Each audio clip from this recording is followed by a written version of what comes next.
Ça va la gueule de bois? Vous voulez un deuxième effet qui se coule qui vous donnera encore plus mal au crâne? Et si je vous dis que le Rassemblement national a eu 2 fois plus de votes que le Front populaire, et que finalement le Front populaire a plus de sièges, avec 2 fois moins de votes. Bienvenue dans la République.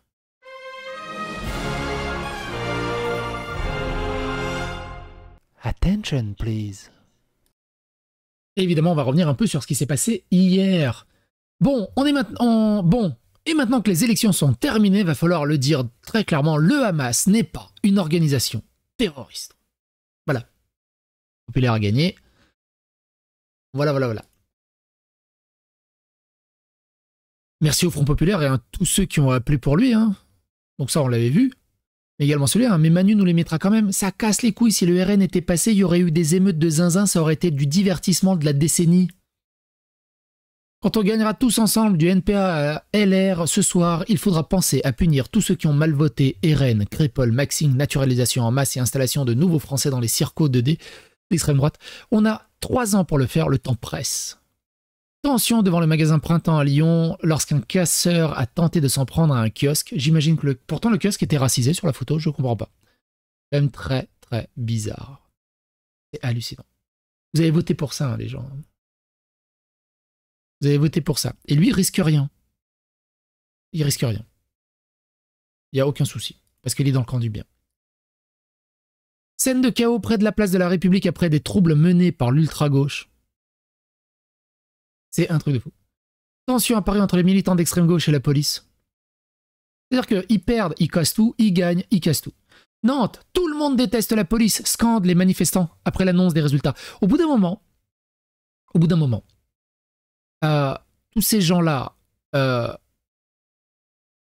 s'ils se font agresser et qu'ils vont voir les flics devraient savoir qu'ils scandent ce genre de trucs et pas prendre leur plainte en fait au bout d'un moment. Et pas les défendre au bout d'un moment. C'est ridicule. La manifestation sauvage commence à Lyon après les résultats des législatives. Des casseurs s'en prennent à un abribus en centre-ville. Qu'est-ce que l'abribus lui a fait? Merci, enfin, GG aussi à toutes ces villes de gauche, hein, comme Lyon, Nantes, et aussi, évidemment, ils légitiment toute cette violence, ils défendent toutes ces racailles et toutes ces délinquances, qui t'expliquent que le problème, c'est l'ultra-extrême droite, c'est les gens qui sont trop bien intégrés, et que ça c'est la société qu'il faut protéger, parce que s'ils font ça, c'est parce qu'ils s'ennuient, comme disait Macron. S'ils font ça, c'est parce que sociologiquement, culturellement, c'est ancré en eux, nous explique la gauche. Et que si ça t'offusque, t'as un problème, t'es facho, t'es raciste. C'est incroyable. Des milliers de personnes célèbrent la victoire du nouveau Front populaire à Paris, place de la République. C'est incroyable. Victoire du fichier S Raphaël Arnaud avec l'aide des macronistes, Geoffroy Lejeune taille en pièces Sylvain Maillard. Grâce à Monsieur Maillard, il y a un fichier S qui entre à l'Assemblée. C'est l'alliance de la honte. C'est même au-delà de ça, c'est-à-dire qu'il légitime tous les appels à la violence qu'il a fait. Il légitime ce comportement. Et il légitime aussi les fans de Raphaël Arnaud. Ça les militarise, ça les instrumentalise, ça leur donne du pouvoir, quoi. C'est un truc de dingue. Les affrontements entre manifestants d'extrême gauche et forces de l'ordre continuent place de la République à Paris. C'était assez tendu, hein, mine de rien, hier soir. Rennes, un collectif breton s'est fait agresser hier par un groupe d'Antifa pour avoir célébré le drapeau breton lors d'un tournage d'une vidéo TikTok. En même temps, avoir un drapeau breton dans une ville qui n'est pas bretonne, parce que Rennes, ça fait longtemps apparemment que c'est plus breton, d'après ce que j'ai compris, c'est incroyable. Incroyable. Échange tendu entre Raphaël Glucksmann et Louis Alliot sur France 2. Nous avons plus de 150 députés. Vous n'en avez que 70, a retoqué ce dernier au coprésident de Place Publique. Deuxième tour des manifestations d'extrême gauche dans les grandes villes au cri d'ACAB et de tout le monde déteste la police. Franchement, c'est fou. En plus, Serfia est suivi par toutes les cités. C'est une façon de les appeler à faire des dégâts en ville. C'est complètement irresponsable. Un compte de 1 million d'abonnés, Serfia, fait passer des rassemblements d'extrême gauche ce soir pour des ratonnades, appelant ainsi à la guerre civile à 2 heures de la fermeture des bureaux de vote. Serfia, Mediavenir, tout ça, c'est un truc de fou aussi. Putain, mais c'est pas vrai. Vous avez voté pour ça et bravo la France. Je trouve que la miniature est plutôt correcte. Soyez prêts.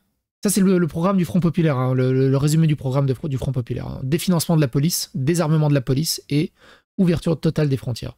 Mais ouverture totale des frontières pour une seule et unique immigration. Hein. Ils s'en foutent, c'est pas l'autre migration, c'est que l'immigration africaine. Raphaël Arnaud, c'est la liberté d'expression. Attention là, faut pas trempler des genoux pour le sortir celle-là. Violent accrochage hier soir entre la députée insoumise Clémence Guettet et Franz-Olivier Gisbert à propos du fichier S Raphaël Arnaud.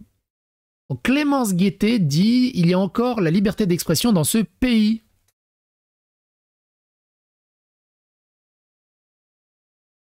Je suis convaincu. Ou c'est François-Olivier Gisbert qui dit ça. Quoi? Clémence Guettet qui dit ça. Elle est où Clémence Guettet? L'éditorialiste agacé d'être coupé en permanence par la femme politique s'est exclamé. Ah non, c'est Gisbert qui dit mais enfin il y a encore la liberté d'expression dans ce pays. Ah, la liberté d'expression, c'est surtout Raphaël Arnaud. Raphaël Arnaud qui appelle à mettre des balles dans les têtes, qui avec sa garde déboîte des jeunes de 15 ans juste parce qu'ils sont juifs dans le métro, et tellement d'autres choses, mais c'est la liberté d'expression. Clémentine Autain qui salue le travail opéré par les médias à l'encontre du RN dans la semaine qui précède le second tour. Est-ce qu'il n'y a pas un problème avec l'ARCOM? Est-ce qu'il n'y a pas un problème de neutralité journalistique aussi dans ce pays? Le battage médiatique anti-RN à l'échelle nationale, que ce soit tous les corps de métier, tous les influenceurs, tous les journalistes, tous les politiques, c'est scandaleux. C'est scandaleux. Clémentine Autain, je vous rappelle, c'est elle qui a son grand-père qui a créé le Front National avec Jean-Marie Le Pen. Non, c'est pas elle. Si, c'est elle. Je sais plus. J'ai un gros doute. Mais c'est... Donc, résultat définitif en nombre de voix. Le RN et ses alliés, 10 millions de votants. Le nouveau Front Populaire, 7 400 000 votants. Ensemble, 6 500 000 votants. LR divers droite, 2 400 000 votants. Voilà la carte. Donc, avec presque 3 millions de votants en moins, le Front Populaire a plus de sièges que le Rassemblement National. Il y a un problème de proportionnel aussi là-dedans. On voit la carte, hein, on voit là aussi que la Bretagne est totalement gangrénée par le gauchisme. On voit également le sud, du côté de l'Espagne. Par contre, là je suis assez surpris, mine de rien. Toute la côte est Rassemblement National, sauf Marseille. J'aurais cru que c'était un peu plus gauchiste, mais en fait, il n'y a que Marseille au final, de ce côté-là. Je suis assez surpris, mine de rien, de ce côté-là. Comment on a pu passer de 94% de communes RN au premier tour à un éclatement comme ça? Il y a un truc pas normal. Il y a vraiment un truc pas normal. 10 millions de Français ont voté pour le RN et ses alliés au second tour des législatives, 7 millions pour le nouveau Front Populaire, 10 millions pour Ensemble. Total des voix de droite, 46%, total des voix du centre, 27%, total des voix de gauche, 27%. Mais le système de scrutin à la française fait que la gauche est considérée comme gagnante et va probablement pouvoir nommer le Premier ministre. Elle est pas belle la démocratie? C'est un truc de dingue. Donc, je crois qu'il y a une autre stat qui est plus parlante un peu plus tard. Au niveau des sièges, vous allez voir, c'est très intéressant. La France Insoumise qui crée la victoire alors qu'en fait, ils ont rien fait. C'est un truc de dingue. Donc ça, on l'avait vu. C'est quoi ça? Ça, on l'avait vu. Éric Ciotti dénonce un coup d'État démocratique. On n'est plus dans un coup d'État démocratique. Hein. Meilleur Habib dénonce des irrégularités après avoir été battu aux législatives. Ça, c'est fou aussi. Les casses continuent à travers plusieurs villes de France. Ici, à Paris, les manifestants s'en prennent à la devanture d'un magasin Darty. Et vive ma France. C'est un peu ça, la France, actuellement. Le maire de Limoges, agressé en marge d'une manifestation célébrant la victoire de la gauche aux législatives alors qu'il demandait aux manifestants d'éteindre un barbecue. Bah oui. Tu demandes à des gauchistes et des antifas de respecter des choses. C'est bien d'avoir... c'est bien. Je n'arrive pas à comprendre comment tu peux être sincèrement de gauche et te réjouir d'être complice de ça. Dimanche 18h30, Marine Tondelier envoie un texto à Emmanuel Macron Réponse du président, je serai à la hauteur, je sais quel rôle vous jouez contre le RN. Cette même nuit, Gabriel Attal et Stéphane Séjourné l'appellent. Même chose avec Olivier Faure. Ils font tous, ils se protègent tous les fesses et se promettent tous des postes un peu à gauche à droite. C'est d'une dégueulasserie et d'une mafieuserie hallucinante. La démocratie, un nouveau front populaire, 7 millions de voix, 180 sièges. LREM, 6 millions de voix, 150 sièges. RN, 10 millions de voix, 140 sièges. Y a pas de problème là? Aujourd'hui, je vais travailler pour payer un député triple fiché S, violent, qui menace des femmes. Réfléchissez là-dessus. On va lui donner 7 000 euros plus son chèque, plus ses avantages, plus toute sa milice, plus plein de choses. Incroyable. Écoutez ça. La chenille, emmerde, le Front National et la chenille, emmerde, le Front National et la chenille, emmerde, le Front National et la chenille, emmerde, le Front National et la chenille, emmerde. Ce qui est fou, c'est qu'ils ont tous la même dégaine, la même tête, le même archétype. C'est hallucinant et ils sont insupportables. Des enfants rois pourris, gâtés, à qui... C'est hallucinant. Elle est belle, ma Bretagne. Pas un seul député RN dans ma région. Bravo aux amis bretons. Il se passe quoi en Bretagne? L'islam est une menace pour la démocratie. Bon, ça, on le sait. Selon les sondages, la Macronie devait disparaître lors de ces élections. Après 7 ans au pouvoir, le bloc central est toujours présent et les Français nous ont accordé leur pleine confiance, nous plaçant comme la deuxième force politique au sein de l'Assemblée nationale. Macron a gagné. Hein. Macron, deuxième force politique. Après tout ce qu'il a fait, après les gilets jaunes, les agriculteurs, le Covid, toutes les manifs, toutes les conneries un peu à gauche à droite, tous les crachats à la gueule, tous les 49-3, deuxième force politique. Plus avec les alliances de la droite et de la gauche, je vous rappelle que Darmanin a déjà appelé à faire alliance avec la droite et de laisser les gauchistes de côté. Il va terminer son mandat tranquille, les mains dans les poches. J'appelle à continuer au-delà des élections de rassembler la droite et la gauche hors les filles pour former un véritable gouvernement au service des Français. Le RN reste une menace et il est de notre responsabilité de répondre aux attentes des Français après ces élections. À quel moment le RN reste une menace? À quel moment le RN reste une menace? C'est un truc de dingue. On vit dans une monarchie. Valérie Hayek qui dit « Le sursaut a eu lieu, les Français se sont mobilisés par millions pour faire barrage au Rassemblement national et à ses alliés. C'était l'enjeu majeur de ces élections, empêcher l'extrême droite d'accéder au pouvoir. Victoire de notre République et immense soulagement. Merci immense lui aussi. » À quel moment c'est la victoire d'une République quand on se ligue à 10 contre 1 pour empêcher quelqu'un de jouer dans les règles? C'est vraiment si t'avais un match de foot et en face ils sont 30 et toi t'as ton équipe de 11 et en face ils sont 30. Et à la fin ils disent c'est bon, le match était fair play, équitable, Coubertin, on a gagné. Maintenant dégagez.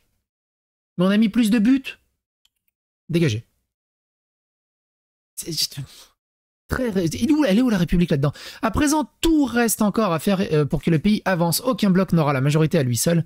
Une nouvelle page de notre histoire parlementaire s'ouvre ce soir, une nouvelle page où nous devrons travailler différemment, une nouvelle page où nos convergences devront dépasser nos divergences pour offrir un chemin au pays, pour le pouvoir d'achat des Français et nos PME, pour la protection du climat, pour la sécurité de nos compatriotes, pour la construction européenne et le soutien résolu à l'Ukraine. Évidemment, il faut donner encore quelques milliards à l'Ukraine. Notre culture politique nationale connaît peu les coalitions. Ouais, vous avez remarqué, pas un mot pour les agriculteurs. Soi-disant, elle vient d'une famille d'agriculteurs. Ça devrait être sa top réaction première. Non.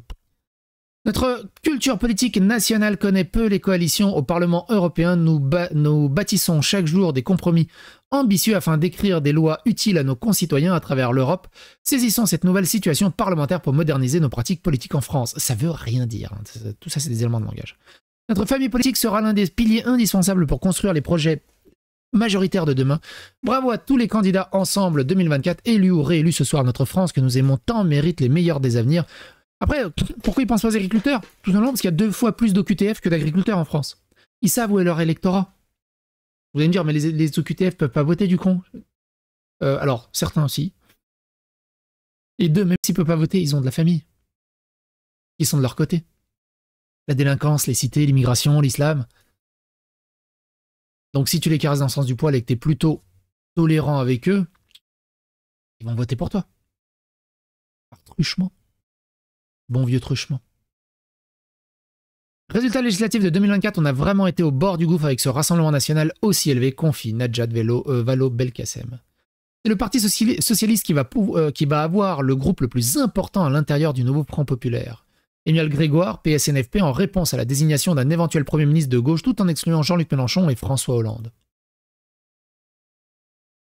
Brest, les manifestants NFP ont célébré le résultat du second tour avec des slogans comme solidarité avec les sans-papiers. Bah oui. Tous les délinquants, Vous allez me dire, ouais, mais dedans, il y en a qui sont bien. Oui, dedans, il y en a qui sont bien. À la proportionnelle, ça va être compliqué. Manuel Bompard qui juge que la gauche peut s'étendre sur un nom de Premier ministre par consensus. Bon, je traduis en bompardien. On peut élire un Premier ministre unanimement sans vote. Donc c'est ça qui est intéressant comme stat, mine de rien. Ce soir, qui gagne et qui perd des députés par rapport à 2022 ? Le RN a gagné 58% de députés en plus. Renaissance a perdu 42% de députés en plus. Modem a perdu 27% de députés en plus, en moins. Horizon a perdu 13% de députés. La LFI a gagné 0 député. Elle n'en a pas perdu, elle n'en a pas gagné. Bon là. Le PS a doublé. Il a gagné 109% de députés en plus. Ils ont doublé.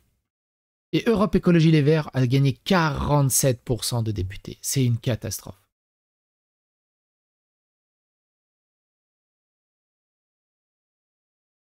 Europe Écologie Les Verts, c'est wokisme, planning familial, transition, LGBT, c'est une catastrophe. Ils parlent de tout sauf de l'écologie.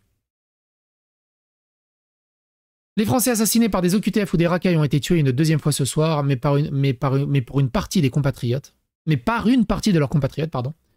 Notre problème principal, ce ne sont pas les étrangers en bloc, ce sont les traîtres issus de notre peuple. Dès lundi matin, les policiers seront équipés de pistolets et de mitraillettes Nerf avec des fléchettes en mousse bio-réutilisables, évidemment. C'est un compte parodique, mais ça m'a fait un peu rire. Parce que c'est un peu ce que veulent le Front populaire. Eva Vlandergarnbrock dit « Pray to France », priez pour la France. Alice Cordier qui dit « Arrêtez de faire les beaux sur Twitter, vous avez gagné seulement et uniquement grâce à Macron. Vous êtes juste les prostituées du système. » Première réponse. Chouineuse. C'est d'une gaminerie. Comment tu veux gouverner un pays et comment tu veux vivre dans un pays? Pleure, chiale. Comment tu veux vivre avec des gens et juste des gamins comme ça? C'est un truc de dingue. C'est un truc de dingue. Des gamins. C'est vraiment des gamins pourri gâtés. Des enfants rois. Ils respectent rien, qui n'ont jamais eu de barrière. Finalement, le meilleur résumé, c'est ça. Hein. En mode ultra gros vainqueur alors qu'ils n'ont rien gagné. En plus de détruire la France. C'est incroyable. Incroyable. On va augmenter, donc Jean-Luc Mélenchon qui s'exprime, hein, on va augmenter le SMIC par décret. Mais pour obtenir des augmentations dans chaque branche professionnelle, il faudra que vous vous mobilisiez partout. Notre gouvernement aura l'autorité que le peuple lui donne dans l'action. En gros, manifestation dans tous les sens, tout le temps, non-stop. Je suis dehors, je me suis enfui de table, je peux pas gérer, j'y arrive pas, je suis seul à pleurer dehors parce que putain, c'est Poutou qui a été éliminé et j'ai l'impression de crever. Je suis dévasté, mais il a fait un putain de score dans ce département de racistes. Poutou a fait 37% contre 62% du Rassemblement national. Au bureau d'Éric... Pendant ce temps, au bureau d'Éric Ciotti... Eric, fais pas le con. S'il te plaît, Eric, descends calmement. Fais pas le con, Eric. Si tu descends maintenant, il n'y aura pas de représailles. What the fuck? Voilà pourquoi vous avez voté.